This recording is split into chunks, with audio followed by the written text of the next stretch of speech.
বাংলাদেশ ব্যাংকের বিশেষ উদ্যোগের ধারাবাহিকতায় শেয়ার বাজারে তালিকাভুক্ত 4 ব্যাংকের তারল্য সংকট কাটতে শুরু করেছে। এর ফলে ব্যাংকগুলোতে ফিরতে শুরু করেছে গ্রাহকদের আস্থা। ব্যাংক চারটির কর্মকর্তারা আশা করছেন খুব শীঘ্রই ব্যাংকগুলোর কার্যক্রম স্বাভাবিক ধারায় ফিরে আসবে।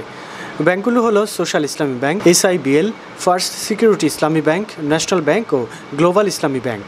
বাংলাদেশ ব্যাংক সূত্রে জানা গেছে, দুর্বল ব্যাংককে সবল ব্যাংকের মাধ্যমে সহায়তা বাংলাদেশ ব্যাংকের বিশেষ নীতির আওতায় গত বুধবার ব্যাংক চারটি অন্য 5টি সবল ব্যাংকের কাছ থেকে 945 কোটি টাকা পেয়েছে।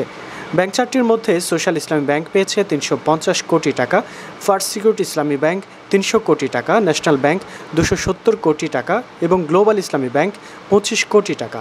বাংলাদেশ ব্যাংক জানিয়েছে, কেন্দ্রীয় ব্যাংকের গ্যারান্টি থাকার কারণে অন্তত 14টি সবল ব্যাংক দুর্বল ব্যাংকগুলোকে ধার দিতে আগ্রহ প্রকাশ করেছে। এর মধ্যে Sonali bank, Dutch Bangla, BRAC, City Bank, Mutual Trust Bank, Eastern Bank, Shahjalal Islami bank ও বেঙ্গল কমার্শিয়াল ব্যাংক অন্যতম।